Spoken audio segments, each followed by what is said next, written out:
Now here's an interesting one. Maxwell from the Scribblenauts games. Despite being a normal kid, Maxwell has led anything but a normal life. He was born into a family with 41 other siblings, and his parents were both intrepid explorers that traveled the world to collect rare and powerful treasures. And what did they choose to do with those treasures? Why, pass them on to their 42 kids, of course, with Maxwell getting arguably the most powerful of them all. A magic notebook that can bring anything into existence simply by writing it within its pages. This thing is ridiculous, with the only limitation that it has being Maxwell's own imagination, as well as copyright and bad words. Seriously, 99 times out of 100, if it's in the dictionary, then Maxwell can bring it to creation. Think of it like a Green Lantern's ring, only with far less limitations, and that's saying something. From objects as small as a marble to as large as a skyscraper, it can even bring living things to life, give life to non-living things, bring things back to life, or, just as easily, take that life away. Seriously, what were these two idiots thinking giving something that powerful to a child? Luckily for them, Maxwell isn't a bad kid. He's sometimes a bit mischievous, but never malicious, learning early on that he would much rather use his notebook to help people rather than to hurt them. And doubly lucky for his parents, the notebook is bound to Maxwell, so only he can use it. So again, kinda like a Green Lantern ring. Regardless, using the notebook has gotten him into trouble in the past, but he's always resolved it using the notebook's power as well. And today, he's got a whole new problem on his hands. Just how is he going to win these fights in the world of Super Smash Bros? Well, the answer to that question is up to you and how you use Maxwell's notebook to the best of its near limitless capabilities. So, getting right into things, Maxwell would be an above-average lightweight character. He'd have 2 jumps and no additional movement options.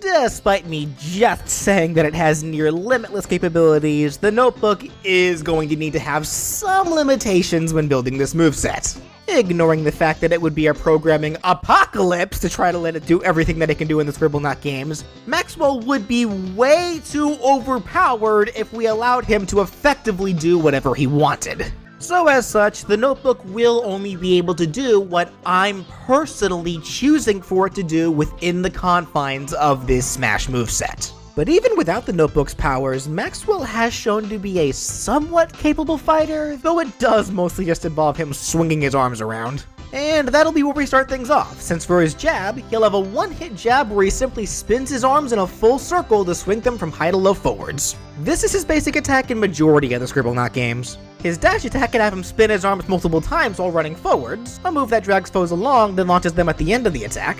His side tilt can be a simple straight punch, which is how he attacks in Scribblenauts Unmasked whenever he specifically targets an object to hit. The up tilt can have him spin both of his arms into a direction opposite from normal to attack upwards, swinging from front to back to hit anything right above his head.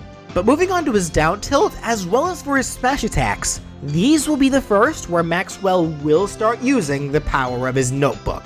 The down tilt could have him create a hostile scorpion, cause that's something that I do not want to be stepping on with bare feet. It appears right in front of Maxwell and stabs its tail at an arc from high to low. It's a weak attack, but it causes quite a bit of hit stun.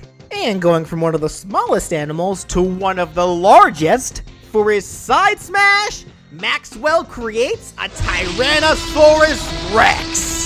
It appears next to Maxwell, then does a massive chomp straight forwards. As you'd imagine, it deals huge damage, and attacking the T-Rex itself is useless, making it a pretty safe move for Maxwell to use. But the T-Rex is also kinda slow, so be wary of that.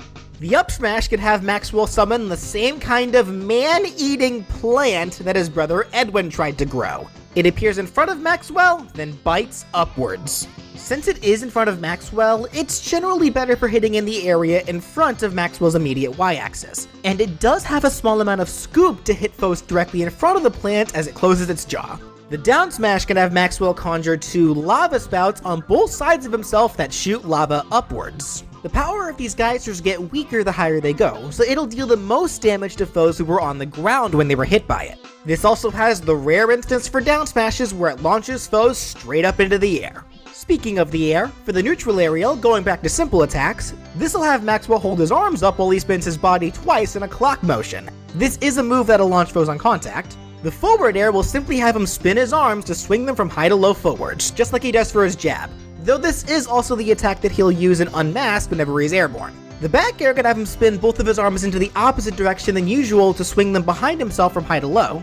The up air can have him swing his arms overhead from left to right multiple times. This will also launch foes on contact. And for the down air, he'll bust out his pencil once again to write into existence a spiked steel ball that he drops straight down. It appears in front of him as a projectile, so you will need to keep that in mind. It drops a fair distance until it automatically disappears if it goes on for too long, or until it hits something, whether that's the stage or someone's newly punctured skull. The spiked ball can also spike opponents if they're hit by it right as soon as it begins to fall.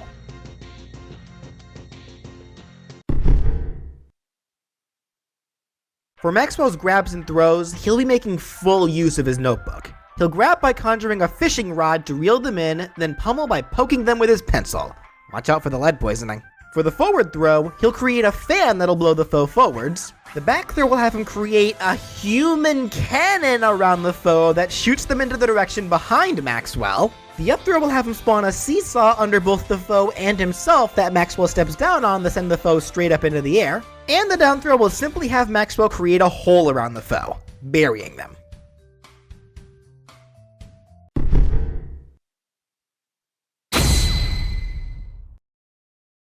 Time to get down and dirty, folks, because this will be where Maxwell puts the power of his magic notebook to full use. Due to the very nature of Scribblenauts, I have decided that I'll be giving all 4 of Maxwell's specials the menu treatment, the same kind used for the Heroes Down special, as well as what I did for the Henry Stickmin moveset.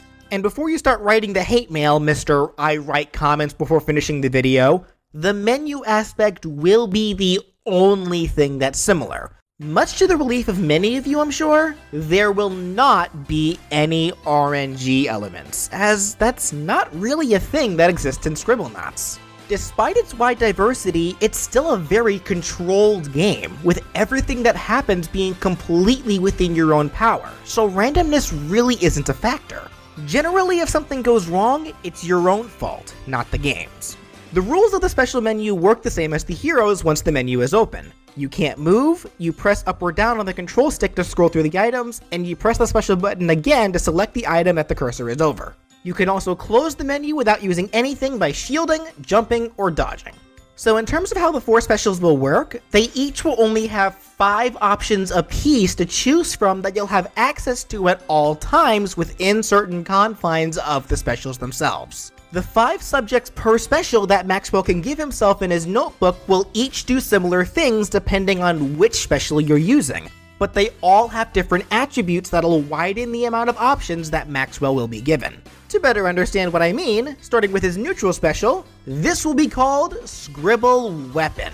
Using the special automatically pulls up the notebook list with 5 different weapons on it, and when you select one, then Maxwell will actually equip himself with that weapon and drastically change the attributes of the majority of his basic attacks. This is why so many of his attacks were just arm swings and not something more diverse, because Maxwell can give himself new weapons to change how those basic attacks function.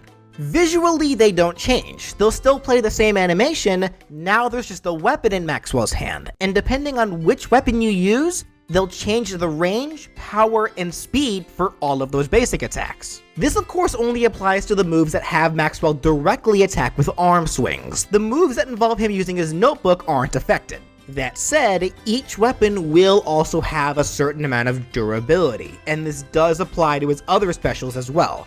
Once a subject breaks, or if you choose to switch it out for something else, then that subject becomes unselectable in the notebook for 30 seconds. So you will need to be wise with how you use your items, as switching too often could be detrimental. Though since switching a weapon also counts as automatically breaking it, it'll be completely refreshed the next time you pull it out, and that might be ideal since letting a weapon break on its own will just leave Maxwell with nothing. So it is probably better to switch them out regularly instead of waiting for Maxwell to end up in a bad spot.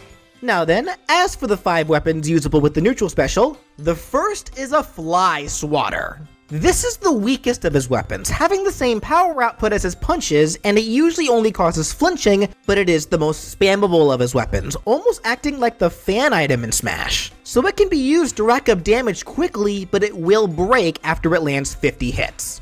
The second weapon is a Frying Pan. It has the shortest range compared to his other melee tools, and it also only has average power and speed. But it comedically has the greatest launching capabilities, so if you want to get those KOs, this might be the weapon to go for. This will break after landing 30 hits. The third weapon has Maxwell go all anime and create a sword for himself. This is the most balanced of the weapons, being average in all departments, and it breaks after landing 30 hits as well. The fourth weapon can be a spear. It has the longest range, but it has below average power and is kinda slow, but it does have a sweet spot at the tip of the spear that can deal extra damage. This will break after landing only 25 hits. And the final weapon is a club, which is the strongest of the weapons, having the highest damage output, and it also has some decent launch power. It's also the only weapon that gains a meteor sweet spot, making it capable of spiking foes if it lands properly. But as such, it's also the slowest of the weapons, and it breaks after only a measly 20 hits. Now for the side specials written in Maxwell's notebook, this will be called Scribble Shot, with all of these tools giving Maxwell some kind of ranged weapon that can shoot projectiles straight forwards horizontally. The same rules apply to this as they do for the neutral special, but it does have a couple more notes to keep in mind of. For starters, to actually use the weapon in question, you have to only tap the button, because if you hold it down, that's what pulls up the notebook to change into a new weapon. Maxwell will also have a default weapon that he always starts with, will never break, and will always revert back to if one of his other 4 guns break. It'll be a slingshot. It's his weakest projectile weapon, only firing small flinching pebbles that are fired straight forwards and disappear after a certain distance or if they hit something. It will be present as one of the 5 tools in the notebook, so you can revert back to it whenever you want. In fact, it's the only weapon that you can revert back to regularly with no time limitation. Now for its other 4 guns, the first is a crossbow. This fires arrows that also deal small flinching damage, just like the slingshot, but the arrows are gravity affected and they have more range. The crossbow will break after you fire 15 arrows. The next gun is a gyrojet, a gun that shoots small rockets that explode on impact. It has the same range as the slingshot, but as you'd expect, it can deal much more damage and knockback. This will break after only firing 8 shots. The fourth weapon will be a tranquilizer gun. As you'd expect, it shoots darts that don't deal a whole lot of damage, but it can put foes to sleep. Grounded foes fall asleep in place, and aerial foes will be forced into freefall and will remain asleep after hitting the ground, assuming that there was ground below them, that is. A dangerous weapon for sure, but it does have some glaring flaws. For one, the dart shot are kind of slow, so they're very easily telegraphed. Not to mention if your opponents are paying attention to what you're selecting from the notebook, the moment they see you choose the tranq gun, then they'll know what you're up to. And to top it off, the tranq gun can only fire 2 darts before breaking, so needless to say, it is a bit more of a situational weapon, but if you could land a hit with it, then the reward will be worth it. And for the last gun, this will have Maxwell use a powerful Death Ray. This is his strongest gun, firing quick laser shots that deal massive damage and knockback, even being capable of getting early KOs. The downsides though are that it deals virtually no shield damage and it breaks after only 1 use. Now for Maxwell's up special, this will be Scribble Safety, tools that'll allow Maxwell to fly into any chosen direction, great for recovery or to charge into opponents. The same exact rules apply for the up special as it did for the side special, even having a default tool that can never break to guarantee that Maxwell has a recovery option no matter what. And that default tool can be a pair of wings. These have the best recovery, traveling the farthest distance, but they also have no offensive capabilities, and Maxwell does go into freefall afterwards. The second safety tool can be a backpack helicopter, the same exact kind that King K. Rool has for his up special. It'll even work the same where foes hit by the spinning copter blades will be popped away. The difference here, though, is that Maxwell is able to fly into any straight chosen direction with it, since he can do that with all of his safety tools, though the copter will break after 5 uses, and Maxwell does go into freefall after he uses it. The third tool is a jetpack, which is the fastest of the safety tools, and it has the best launch power if foes are in Maxwell's way. It still puts him into freefall after he uses it, and it will also break after 5 uses. The fourth tool is a witch's broom, which has the second best recovery behind the wings, but it's also the slowest moving. But as a nifty little trade-off, thanks to the magic power that it emits, Maxwell becomes completely immune to all projectiles while he rides the broom, with said projectiles just becoming nullified if they make contact. And just like the prior two, the broom will put Maxwell into freefall and it breaks after 5 uses. And for the final safety subject, it could be a large flying animal. The animal that appears is completely random, but they also do the same thing no matter what. It's just an aesthetical change. What the animal does is fly straight into the chosen direction with Maxwell riding it, and after its full charge, does a short stop that causes Maxwell to fly off into the chosen direction of the charge. The charging animal is the most powerful of his safety tools, dealing the most damage, and it has some pretty good launch capabilities. However, the animal itself doesn't lunge very far, with Maxwell flying off being what makes up for the remainder of the recovery. Maxwell himself being flung off can hurt foes, but it's very weak comparatively to the animal. This is also the only safety tool that won't put Maxwell into freefall. He can't use the animal again until he touches the stage, but he is allowed to switch to a different safety tool and use that if he so wishes. Also, the animal only has 3 uses at a time. And finally, for Maxwell's down special, this is going to be his most complex special that'll add the most versatility amongst his entire moveset. I call it Scribble Adjective. Adding adjectives to subjects was a concept introduced in Super Scribblenauts and became a series staple since then. They allow Maxwell to straight up change the attributes of anything that he wants simply by applying that subject with an adjective. Here's how this special will work. Upon activation, you'll be given the list with the 5 adjectives on it, and you simply select whichever one you want just like you would the other 3 specials. Only this time, after you pick your desired adjective, the menu will then automatically flip to the neutral special page, which from there you can select one of those as well. However, you can also press left or right on the control stick to flip to the other pages listing the tools of specials on them, letting you scroll between neutral special, side special, and up special. Though there will also be a new 4th page that you can flip to that lists the names of every active player, Maxwell included.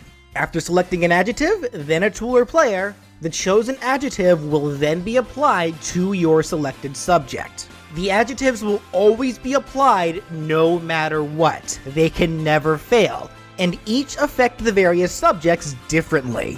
When applied to tools, the tool in question gains a permanent change. The change can only be removed either by applying a different adjective to it, which overrides the first one, or when the tool is switched out or breaks. Applying adjectives to players, however, is temporary, with Maxwell only carrying their effects for 15 seconds and other players only for 10 seconds. Also, just like with the tools, the adjectives cannot be spammed. If you use one, no matter what you used it for, then you get locked out from using that specific adjective again for 45 seconds. Now, getting into the 5 adjectives themselves, the first one is simply the word big. When applied to a melee tool, it increases the size of that tool, giving it more range and power, but it also lowers its speed as a result. Applying it to a ranged tool increases the size of the shots, but it also worsens their rate of fire. Applying it to a safety tool increases the distance that the tool will send Maxwell, but it also makes it move slower. And finally, when it's applied to a player, that player gains a slight increase to their weight and fall speed, but a slight decrease to their movement speed and frame data. The next adjective can be the word small, which, as I hope you can logically figure, is the exact opposite of big. Melee weapons lose range and power from being shrunk, but gain a speed boost. Ranged weapons also lose some range, but they become more spammable. Safety tools don't fly as far, but they become much faster. And players gain a slight increase to their speed and frame data, while also becoming floatier and easier to KO as a result. The third usable adjective is the word hot. When used on a melee weapon, the weapon gains fire attributes and a slight increase to power, but its durability is halved. Same exact thing for the ranged tools. Safety tools gain a speed boost and their vertical range increases, but they lose horizontal range. Their durability is also halved, and Maxwell will actually take a small amount of damage each time you use it. And a hot player, aside from getting that shot to fulfill their dreams as a model, also gain a speed and power boost, but they take 1.3% of damage a second. Now, just like how we had the opposites of big and small, what's the opposite of hot, everyone? Say it with me now. Cold.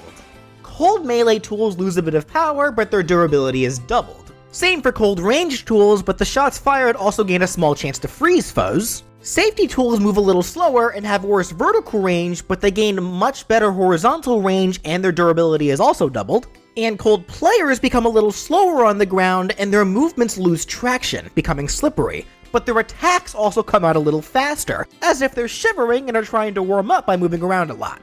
And finally, for the last adjective, it could be the word nasty.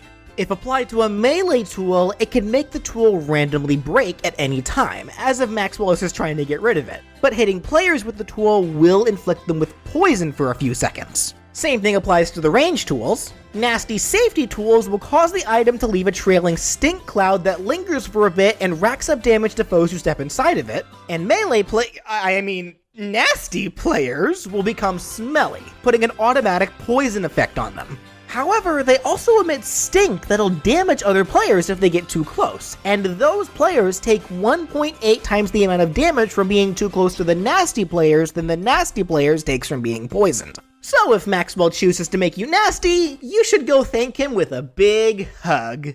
Overall, this moveset might be limiting for Scribblenauts standards, but it makes for a huge variety of options to be given to Maxwell players in the context of Super Smash Bros. Just like how there are so many different ways to solve puzzles and problems in Scribblenauts, the design of this moveset will allow its players a ton of different options and solutions for Maxwell to make taking stocks and winning matches all the more doable.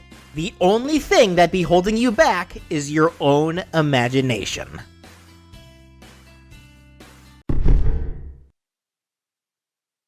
For Maxwell's final smash, he'll start by applying the adjective immobile to every single foe to hold them in place. You're then given a list of 5 adjectives to choose from, after which you'll get a list of 5 subjects to choose from. You're given about 3 seconds to choose from both, and if you take too long, then the game will randomly choose for you. After you choose, Maxwell sets his opponents free and watches as chaos ensues. Based on your choices, it'll drastically change the outcome of what Maxwell will use for his final smash. Maxwell is still a part of the fight during the final smash, so he can be attacked and hurt.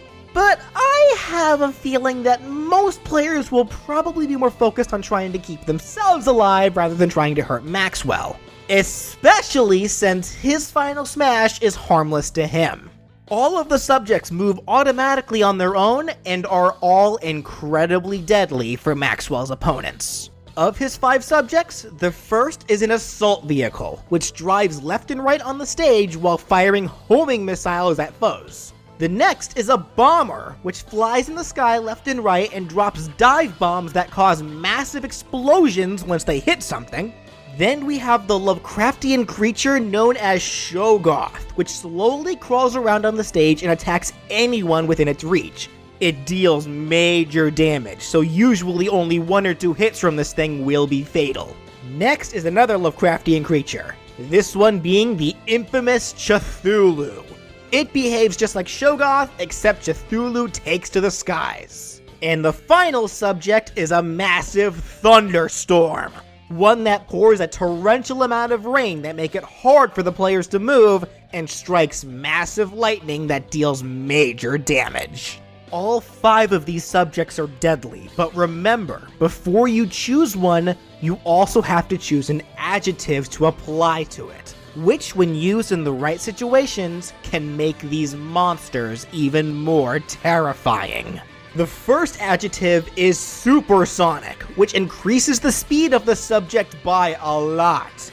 Then is colossal, which nearly doubles the subject's size.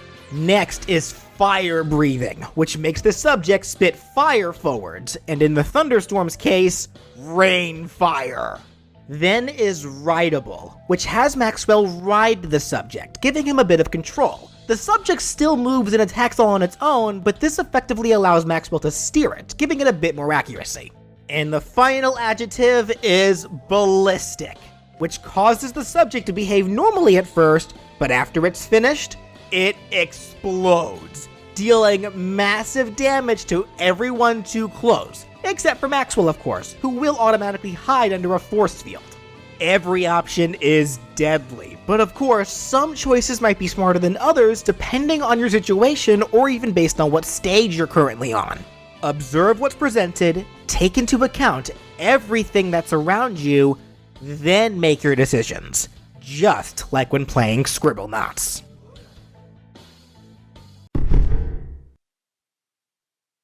For the colors, Maxwell's default has him in his usual attire with his iconic red rooster hat. And for results, they can be in reference to the different colors of his 40 brothers, starting with a yellow rooster hat, based on his brothers like Edwin, Maury, or Razor, then a brown rooster hat, based on Flux, Rex, Tony, Kempo, or even his father, Edgar, then a white rooster hat, coming from his brothers like Chase, Ludwig, or Hector. Here's a purple rooster hat, the same color as his brothers Glum and Clark. Then here's a blue rooster hat, which many of his brothers have, but this color more directly references Maxwell's evil twin, Doppelganger. Then, as an alternate costume, you'll be able to play as Maxwell's only sister, who just so happens to be his twin sister, Lily.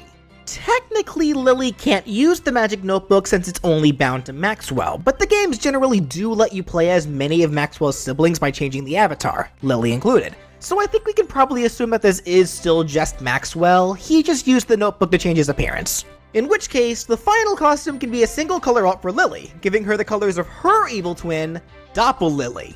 And speaking of Lily, for the stage intro, Maxwell will be sent there using the power of the item that Lily received from their parents, a magic globe that allows its user to send anyone to anywhere that they desire to go. Another powerful artifact that should not be given to a child, you imbeciles! Maxwell just appears from a large beam of golden light. For his taunts, Maxwell's first can show him quickly write something into his notebook and cause an object to appear, then make it disappear. The object that can appear is completely random, so think of it kinda like Pac-Man's Namco Pixel Taunt. His second can show him jumping into the air and waving his arms around excitingly, his victory animation from Scribblenauts Unmasked, and his last taunt can show him doing the shifting dance, which is what he does if you ever apply the adjective dancing to Maxwell. And finally, for his victory animations, his first can show Maxwell run up and grab a starlight, the source of power and happiness throughout Maxwell's world. Then he does his victory animation from the majority of the Scribblenaut games. His second can show him create a trophy from his notebook, then he holds it up excitingly. And his final can have the Tyrannosaurus Rex come stomping in and roaring loudly. But then we see Maxwell riding on its back and starts petting its head to calm it down.